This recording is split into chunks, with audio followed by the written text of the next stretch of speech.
प्रिय मित्रों, जोहार, नमस्कार। मैं अजय कुमार, डायरेक्टर स्पर्धा प्रकाशन, आपका इस वीडियो सेशन में स्वागत करता हूं और मैं उम्मीद करता हूं कि आप सभी ठीक से होंगे और अपनी परीक्षा की तैयारी में लगे होंगे। यह काफ़ी सुखद स्थिति है कि झारखंड में आने वाले कुछ महीने काफ़ी महत्वपूर्ण होने वाले हैं परीक्षा के दृष्टिकोण से, और वैसे छात्र जो काफ़ी समय से विभिन्न परीक्षाओं की तैयारी कर रहे थे, उनके लिए अपना मुकाम पाने का यह एक सुनहरा अवसर है। मित्रों, जैसा कि आपको जानते हैं कि सामने में आने वाली कुछ परीक्षाएं जिसमें महत्वपूर्ण है जेएसएससी सीजीएल, एक्साइज कांस्टेबल, सहायक आचार्य परीक्षा, नियुक्ति परीक्षा, तो इसके अलावा भी और भी बहुत सारी परीक्षाओं जिनका नोटिफिकेशन अभी होने वाला है वो निकट भविष्य में आएंगी।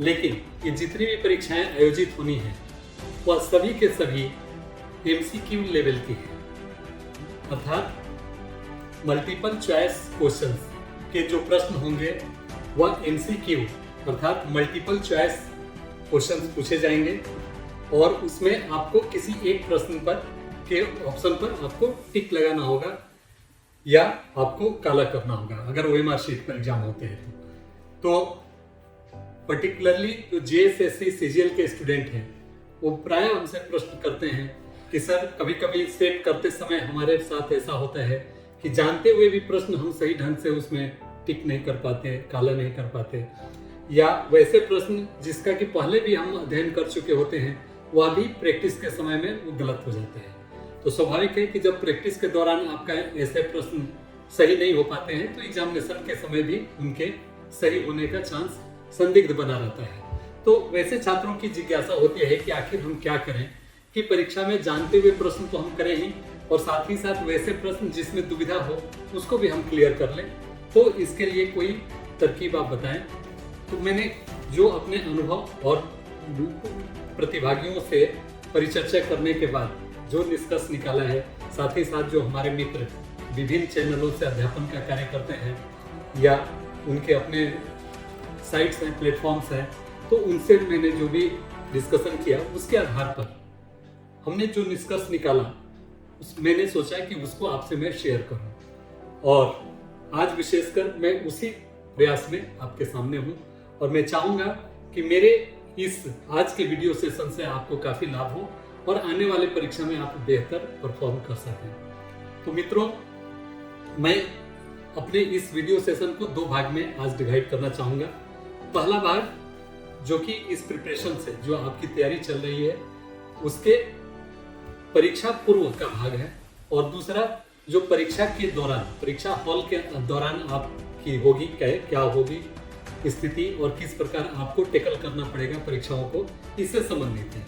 तो मैंने नट सेल में जो अनुभव किया है अपने इतने लंबे समय के पब्लिकेशन के क्षेत्र में रहने का, प्रतिभागी छात्रों से के संपर्क में रहने का और विभिन्न प्रकार के प्रश्नों के एनालिसिस करने का, उससे इस निष्कर्ष पर पहुंचा हूं कि अगर परीक्षा की परफेक्ट तैयारी करनी है तो इसके लिए आपको परीक्षा पूर्व इन 5 चीजों पर, इन 5 बिंदुओं पर विशेष तौर पर स्पेसिफिक होना पड़ेगा और उनका ध्यान रखना पड़ेगा।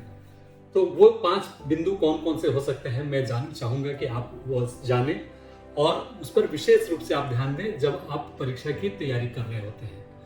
और फॉर्चुनेटली आपके पास सीजीएल के लिए काफ़ी अच्छा वक्त मिल गया है जिसमें आप पूरी तरह से आप शुरुआत से इसकी शुरुआत कर सकते हैं, अर्थात यह मानते हुए कि आपके पास अभी वक्त है और जिन 5 बिंदुओं का मैं जिक्र करने जा रहा हूँ उन पर आपके पास काम करने के लिए प्रचुर समय है। तो मित्रों, जो पहला बिंदु है मैं आपको यह कहना चाहूँगा कि जो भी आयोग ने या जो भी परीक्षा संचालित करने वाली एजेंसी है उसने जो भी उस परीक्षा के लिए पाठ्यक्रम निर्धारित कर रखे हैं उनका सबसे पहले आप काफी सावधानी पूर्वक अध्ययन करें और एक एक बिंदुओं को अंडरलाइन करें और सोचें कि इस पर क्या क्या रीडिंग मटेरियल्स हो सकते हैं। तो अगर आप बारीकी से सबका अंडरलाइन करेंगे और देखेंगे तो आपको पता चलेगा कि बहुत सारे ऐसे उसमें पॉइंट्स हैं, टॉपिक्स हैं जो आप पहले से पढ़े होते हैं, लेकिन बहुत सारे बिंदु ऐसे भी होते हैं जिन पर आपकी ठोस जानकारी नहीं होती है और उस पर आपको और पढ़ने की जरूरत होती है। तो सबसे पहले आप उसके सिलेबस को अक्षरशः पढ़ें, सारे टॉपिक्स को आप नोट डाउन कर लें। उसके बाद जो भी आप स्तरीय पुस्तक का चयन करें, उससे उस पर डिटेल में जानकारी प्राप्त करें, क्योंकि भले ही आपको परीक्षा में एमसीक्यू क्वेश्चन पूछे जाने हैं, लेकिन आपका ज्ञान का गहराई अगर कम होगा तो आप उसमें अच्छा नहीं कर पाएंगे। इसीलिए मैं कहूँगा कि आप उसको एक स्तरीय पुस्तक से, जैसा कि स्पर्धा प्रकाशन ने भी लगभग सभी परीक्षाओं के लिए गाइड के फॉर्म में या अन्य ऑनलाइनर फॉर्म में बुक पब्लिश की है, उसका आप सहारा ले सकते हैं, या अलग अलग विषयों के अलग अलग प्रकाशन के लेखकों के पुस्तकों से आप उसका अध्ययन कर सकते हैं। तो उस पर टॉपिक्स जब आप पढ़ते हैं और उसका अध्ययन करते हैं, तो आपका पहला भाग, पहला जो सेक्शन है, पहला जो पॉइंट है, वह पूरा हो जाता है। अब मैं आऊँगा दूसरे पॉइंट के बाद।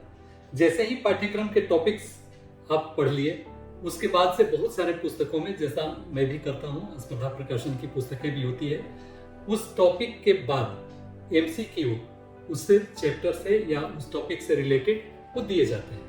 तो अब आप देखें कि उन क्वेश्चंस को करते समय आप कितना उस टॉपिक या उस चैप्टर का ज्ञान अर्जित कर पाए हैं और कितने प्रश्नों का आप सहजता से उत्तर दे पा रहे हैं। अगर आप सहजता से उत्तर दे पा रहे हैं तब तो बहुत अच्छे ढंग से आपने पढ़ा है उस टॉपिक को, चिंता की कोई बात नहीं, फिर आप आगे प्रोसीड कर सकते हैं। लेकिन अगर उसमें कमी रहती है तो एक बार फिर से आप उसको पढ़ें और जिन प्रश्नों का हल नहीं कर पा रहे हैं उनको कोशिश करें कि आप हल करें। तो इस तरह से जितने भी टॉपिक्स हैं उनका आप अच्छे से प्रिपरेशन कर लें और उसके बाद से आप आगे की तरफ प्रोसीड करें। जैसा कि JSSC CGL के बारे में अगर मैं बात करूं तो आपको पता है कि उसके 6 सेक्शन होते हैं, जिसमें जीके का सेक्शन, गणित का, मैथमेटिक्स, रीजनिंग, विज्ञान, कंप्यूटर साइंस और झारखंड स्पेशल। तो इन सभी का अलग अलग आप तैयारी कर लें डिटेल में, और उसके बाद से उससे रिलेटेड जो चैप्टर्स हैं उनका आप एमसीक्यू देख लें। इससे होगा कि आपको उस चैप्टर से संबंधित बहुत सारे एमसीक्यू प्रश्न प्रैक्टिस के लिए मिल जाएंगे और आप उनके अध्ययन से अपनी गहराई, अपने नॉलेज की गहराई को बढ़ा पाएंगे। अब मैं परीक्षा पूर्व तैयारी के तीसरे फेज में आना चाहूँगा। जब आपने 7 टॉपिक वाइज वस्तुनिष्ठ प्रश्नों का, एमसीक्यू प्रश्नों का हल कर लिया, तब अब आप क्या करें। इसके बाद से मैं कहना चाहूँगा कि इसके बाद का फेज है वो काफ़ी इम्पोर्टेंट है, और इस फेज में मैं आपको सलाह दूंगा कि जो उस परीक्षा से संबंधित पूर्व में परीक्षाएं आयोजित हुए हैं और उनके जो प्रश्न पत्र हैं उनका आप काफ़ी बारीकी से अध्ययन करें और देखें कि किस तरह के प्रश्न इस तरह की परीक्षाओं में पूछे जाते रहे हैं। इससे आपको 2 तरीके से फायदा होगा। एक तो बहुत सारे प्रश्नों का सॉल्व करने से आपको उसका नॉलेज होगा, साथ ही साथ आपको यह फायदा होगा कि आप यह जान पाएंगे कि प्रश्नों की प्रकृति और प्रवृत्ति क्या होगी जो आपके आगामी परीक्षा में आना है। इससे आपको यह भी डिसाइड करने में सुविधा मिलेगी कि कौन कौन से चैप्टर ज़्यादा इंपॉर्टेंट है और जिनसे प्राय क्वेश्चन पूछे जाते रहे हैं। तो यह फेज बहुत ही इंपॉर्टेंट है और इसके लिए आपके स्पर्धा प्रकाशन ने बहुत तरह के क्वेश्चन बैंक्स पब्लिश किए हैं जिनका कि आपको अध्ययन करना चाहिए, क्योंकि ऐसे जो बुक्स हैं उनमें आपको किसी सहायक पुस्तक की जरूरत नहीं पड़ेगी। हमने साथ ही साथ प्रश्न और उनके उत्तर दे रखे हैं, और उत्तर ही नहीं, उनका संपूर्ण व्याख्या। इससे फायदा यह होगा कि आप उस प्रश्न को पढ़ेंगे और उसका क्या सही उत्तर होना चाहिए उसका भी आप साथ साथ अध्ययन करते चलेंगे। तो यह निश्चित रूप से आपके लिए काफ़ी इम्पोर्टेंट फेज होता है जब आप प्रीवियस ईयर के प्रश्नों का रिवीजन करते हैं या उनका अध्ययन करते हैं। उससे आप यह भी देख पाते हैं कि जो भी आपने पढ़ा है सिलेबस के अनुरूप उसमें से कितना आपको फायदा हुआ है, और इन प्रश्नों के अध्ययन के दौरान आप कितना अधिक से अधिक प्रश्नों का हल जानते हैं। तो दोस्तों, मेरा आपसे अनुरोध होगा कि प्रीवियस ईयर्स के क्वेश्चंस को काफ़ी बारीकी से पढ़ें और उनके जो सही उत्तर हैं उनको आप जान लें, क्योंकि बहुत सारे प्रश्न बहुत पूछे जाते हैं आगामी परीक्षा में पूछे गए प्रश्नों से। तो इसलिए यह सेक्शन आपका, यह फेज बहुत इंपॉर्टेंट है, और इसके लिए कितना आपके लिए टाइम चाहिए या कितना आपको वक्त है वह आप अपने सुविधानुसार बांट सकते हैं। तो तीसरा फेज कंप्लीट। अब चौथे फेज पर आते हैं। चौथे फेज के बारे में मैं कहूँगा कि आप प्रैक्टिस सेट्स का अधिक से अधिक सॉल्व करें, उसका प्रैक्टिस सेट्स बनाने का प्रैक्टिस करें। इससे फायदा यह होगा कि चूंकि आपको प्रैक्टिस सेट्स जैसा मिलेगा वैसा ही एग्जामिनेशन हॉल में भी देखने को मिलेगा। तो निश्चित रूप से अगर यहाँ आप अच्छा परफॉर्म करते हैं तो वहाँ भी आपके अच्छा परफॉर्म करने का चांस बनेगा। साथ ही साथ आपका कॉन्फिडेंस लेवल भी बढ़ेगा कि आप इतना से इतना अधिक क्वेश्चन का जवाब यहाँ कर पा रहे हैं, तो वहाँ भी आप कर लेंगे। इसको मॉक प्रैक्टिस के रूप में मैं ये कहूँ कि केवल क्वेश्चन ही नहीं, उसके साथ साथ आप उसका OMR शीट जैसा एग्जामिनेशन हॉल में मिलता है वह भी साथ में रखें। और उससे भी आगे बढ़ के अगर मैं कहूँ कि उसके साथ अगर इवेल्युएशन शीट्स हो तो और अच्छा होगा। इवेल्युएशन शीट्स अर्थात जिसमें कितने कितने क्वेश्चंस उस प्रैक्टिस सेट्स में पूछे गए हैं और उसमें से सेक्शन वाइज आप कितना सवाल का जवाब कर पा रहे हैं। आपको पता है कि कितने तरह के सेक्शंस होते हैं। अगर JSSC की बात करूं तो 6 तरह के सेक्शंस आपको मिलेंगे, GK के, रीजनिंग, मैथमेटिक्स, विज्ञान, कंप्यूटर साइंस और झारखंड स्पेसिफिक। तो इन सेक्शंस से आपको कैसे कैसे प्रश्न मिले और उनका कैसे आप सॉल्यूशन करें, इसके लिए आपको अगर OMR शीट हो और आपको ये पता हो कि इस सेक्शन में आपने ऐसा परफॉर्म किया है, तो आपको सुविधा यह होगी कि आप जो स्ट्रॉन्ग सेक्शंस आपके हैं उन पर थोड़ा कम समय देंगे, लेकिन जो वीकर सेक्शंस हैं उन पर आप कोशिश करेंगे कि अधिक से अधिक मेहनत करके उनको भी एक लेवल पर लाएं। तो दोस्तों, मॉडल प्रैक्टिस सेट्स का प्रैक्टिस करना काफ़ी इम्पोर्टेंट है और जितना अधिक से अधिक हो सके आप प्रैक्टिस करें। स्पर्धा प्रकाशन ने भी बहुत सारे प्रैक्टिस सेट्स तैयार किए हैं जो आप ऑलरेडी कर चुके होंगे। एक 10 model practice sets practice workbook के नाम से है, एक 15 मॉडल प्रैक्टिस सेट्स जो JSSC CGL क्रैकर के नाम से है। तो ये काफ़ी इसमें अच्छे अच्छे प्रश्न रखे गए हैं और आप इनका जरूर अध्ययन कर लें। अभी स्पर्धा प्रकाशन नियर फ्यूचर में लाने जा रही है litmus test. Litmus test means sure shot test कि आप यह निर्धारित कर पाएंगे कि आप कहाँ खड़े हैं, ताकि आपका कॉन्फिडेंस लेवल बढ़े और साथ ही साथ अगर कहीं कोई सेक्शन छूट रहा है या कमज़ोर हो रहा है तो अकॉर्डिंगली आप उस पर काम कर सकें। तो निश्चित रूप से जब वह पुस्तक आ जाएगी उसके बारे में हम आपसे डिस्कस करेंगे, आपको उसके बारे में बताएंगे। लेकिन अभी तक का जो चौथा फेज है आपको क्लियर हो गया होगा कि आपको आगे किस प्रकार से करनी है अपनी तैयारी। अब मैं आता हूँ 5वें सेक्शन पर, 5वें फेज पर, और यह फेज बहुत ही महत्वपूर्ण है। तो मैं ये कहूँ कि ये पूरे वीडियो का ये निचोड़ है तो कोई अतिशयोक्ति नहीं होगी, क्योंकि मैं जितने भी हमारे कांटेक्ट में छात्र हैं उनको मैं इसकी जरूर सलाह देता हूँ और इनसे उनको काफ़ी फायदा होता है। आप भी आजमा के देखिए, आपको भी इससे काफ़ी लाभ होगा और आपका लेवल काफ़ी अच्छा हो जाएगा। तो ये 5वां फेज जो है आपके प्रिपरेशन का, ये हर फेज में एक तरह से कहें कि वो शामिल है। इसमें करना क्या है मुझे कि यदि आप प्रैक्टिस सेट्स बनाने के दौरान किसी प्रश्न पर अटकते हैं, आपको लगता है कि आंसर बी होगा या सी होगा, दुविधा की स्थिति में रहते हैं, तो आप गेस वर्क नहीं करें। आप OMR शीट्स जो लेकर कर रहे हैं अपना प्रैक्टिस, तो उसमें गेस वर्क नहीं करें कि बी पर आपने मार दिया। आप उसको ब्लैंक छोड़ दें।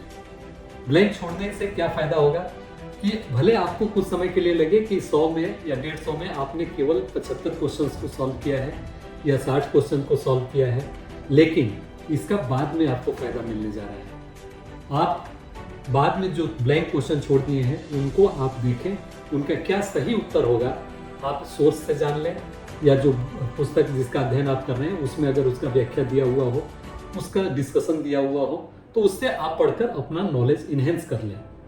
मैं ऐसा इसलिए कह रहा हूँ कि अगर ऐसा आप नहीं करते हैं और टिक लगा देते हैं और आपका सही बाई चांस हो जाता है या गलत हो जाता है, तो आपके दिमाग में वही चीज़ बैठा हुआ होता है। अगर गलत हो गया तो गलत ही कंसेप्ट आपके सबकॉन्शियस माइंड में बैठा रहेगा, और फिर अगर उस तरह का प्रश्न या वही प्रश्न आगे में पूछ दिया जाए तो आपको लगेगा कि आपने शायद सही किया था। तो उस कंडीशन में वही गलत आंसर आपके सबकॉन्शियस माइंड में रहेगा, जो कि आपके पेपर पर आ जाएगा। जिसका बहुत बड़ा खमियाजा भुगतना पड़ेगा।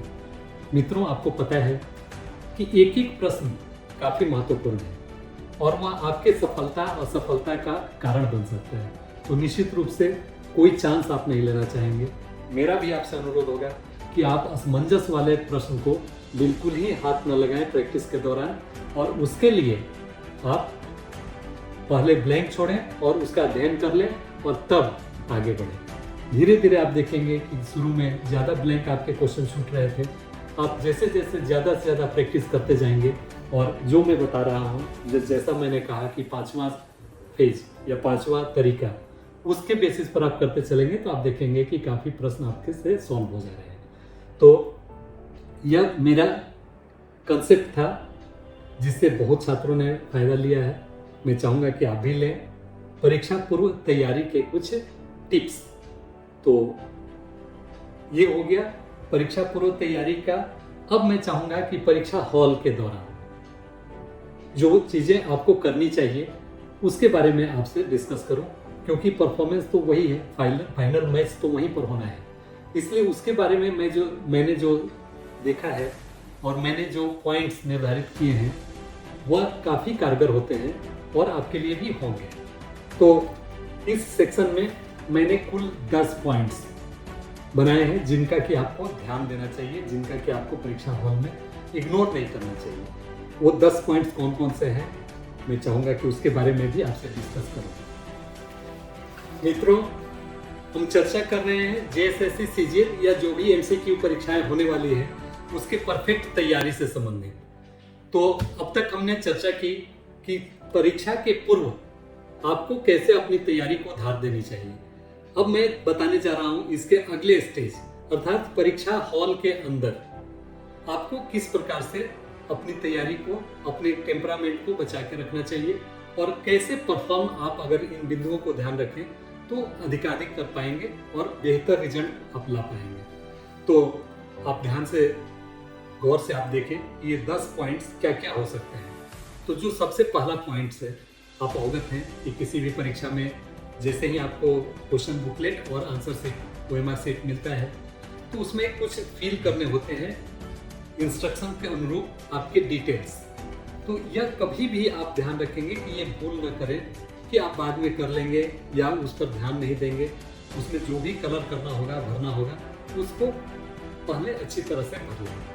ये पहला बिंदु है जो कि आपको ध्यान रखना चाहिए। उसके बाद है प्रश्न पत्र को देखकर उसके क्वेश्चन से आप आसान क्वेश्चन अगर मिल जाता है या दिख जाता है तो आप अति उत्साहित न हो, क्योंकि कभी कभी होता यह है कि अति उत्साह में हम कुछ गलत कर बैठते हैं और अगर कहीं सीक्वेंस गलत हो गया आंसर गलत करने का तब तो फिर कहना ही नहीं।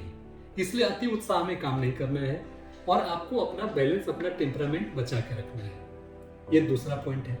तीसरा पॉइंट, अनजान या थोड़े कठिन प्रश्न को देखकर भयभीत नहीं होना है और डिप्रेस्ड नहीं होना है। यह नहीं सोचना है कि इसका तो मुझे आंसर आता नहीं है, अब क्या होगा। आप ध्यान रखें कि अगर प्रश्न पत्र कठिन है तो केवल आप ही के लिए कठिन नहीं है, वह जितने भी प्रतिभागी हैं उन सबके लिए कठिन है। और आपने यदि अच्छे से तैयारी कर रखी है तो आपके लिए अगर कठिन है तो उनके लिए बहुत ज्यादा कठिन हो सकता है जो थोड़ी कम तैयार करके एग्जामिनेशन हॉल में अपीयर हो रहे हैं। तो यह आप भूल जाएं कि प्रश्न पत्र कठिन है, ये अपने दिमाग से निकाल दें और उसमें बैलेंस अपना टेम्परामेंट रखें। चौथे पॉइंट के रूप में मैं ये कहना चाहूंगा कि अगर बोला न गया हो कि इसमें क्वेश्चंस में तो बुकलेट्स पर आपको कहीं पर लिखना नहीं है, तो जो भी रफ वर्क करने हो आपको क्वेश्चन करने के दौरान, जो भी रफ वर्क करने हो वह उसी के बगल में करें, उस क्वेश्चन के बगल में आप करें और जो भी उसके अकॉर्डिंगली ओएमआर शीट्स और ये सब भरने का काम करें। तो कभी भी अगर यह नहीं कहा गया हो कि इस बुकलेट पर कुछ न लिखें तो आप रफ के लिए जो जगह छोड़ा गया है उसके बजाय उसी जगह पर आप करें जहां वह प्रश्न है। उससे आपको समय बचेगा, आगे पीछे पेपर पलटने से मुक्ति मिलेगी। अब अगर पांचवें के बाद में बात करूं, पांचवें बिंदु के बारे में, तो ओएमआर शीट्स और प्रश्न पत्र को साथ साथ रखें ताकि काला करते समय आपके लिए ज्यादा कठिन न हो और छूटने का चांस कम हो। यदि आप सारे प्रश्न को एक बार टिक लगा लेते हैं और तब आप OMR शीट्स भरने जाते हैं तो इसमें चांस हो सकता है कि कहीं अगर आपका ऊपर नीचे हो गया, सीक्वेंस गलत हो गया, तब आपके सारे के सारे रॉन्ग हो जाएंगे, सारा का सारा आपका आंसर शीट, आपका OMR शीट बेकार हो जाएगा। तो इसलिए आप साथ ही साथ रखें और क्वेश्चन जिसमें A, B, C क्लियर है उसको आप उसमें काला करते चलें। तो क्लियर है ये पांचवा बिंदु कितना इंपॉर्टेंट है। उसके बाद कठिन प्रश्न जिनका उत्तर आसानी से नहीं कर पा रहे हो उनके क्रमांक को चिन्हित कर लें। जितना आसानी से हो जा रहा है उसको करते चलें और जो कठिन हो रहा है उसको आप चिन्हित करते हुए चलें और OMR शीट ब्लैंक छोड़ के रखें। इसके बाद पॉइंट नंबर 7, फर्स्ट राउंड में सभी आसान प्रश्नों के उत्तर को मार्क कर लें, बाद के लिए न छोड़ें। पहले राउंड में जितने इजी क्वेश्चन जो आप आसानी से करते जा रहे हैं उसको आप कर लें और यह नहीं सोचें कि मैं बाद में 5 मिनट समय रहेगा या 10 मिनट समय रहेगा तब मैं कर लूंगा या कर लूंगी। उसके बाद 8वें बिंदु के रूप में सेकेंड राउंड में वैसे उत्तर को मार्क करें जिनमें किसी दो में आपको डाउट्स हो। याद रखिएगा यह मैं दोनों की स्थिति में बोल रहा हूं, या तो उसमें निगेटिव मार्किंग है या नहीं है तो भी आपको दो में से अगर पता है कि इस दो में से कोई एक उत्तर हो सकता है तो उसमें आप कर दें, उसमें रिस्क ले सकते हैं, क्योंकि यूजुअली 20% या 25% निगेटिव मार्किंग होता है प्रश्नों में, और अगर दो में से एक आप करने जा रहे हैं तो 50% आपका चांस है कि आपका उत्तर सही हो जाए। इसलिए ये रिस्क, कैलकुलेटेड रिस्क आप लें और कोई एक प्रश्न पर आप मार्क करते हैं। अब तीसरे राउंड में अगर निगेटिव मार्किंग का है सिस्टम तो तीसरे राउंड में जो बचे हुए क्वेश्चंस हैं उनको दूर से ही प्रणाम करें, उनको भूल के भी टच न करें जो कि बिल्कुल ही आप उसके बारे में नहीं जानते हैं या नहीं कभी आपने सुना हो। तो वैसे प्रश्न को भूल कर भी गेस नहीं करें, क्योंकि उसमें अधिकांश चांस है कि आपका उत्तर गलत हो जाएगा। तो निगेटिव मार्किंग जिस परीक्षा में है उसमें यह काम आपको करना है।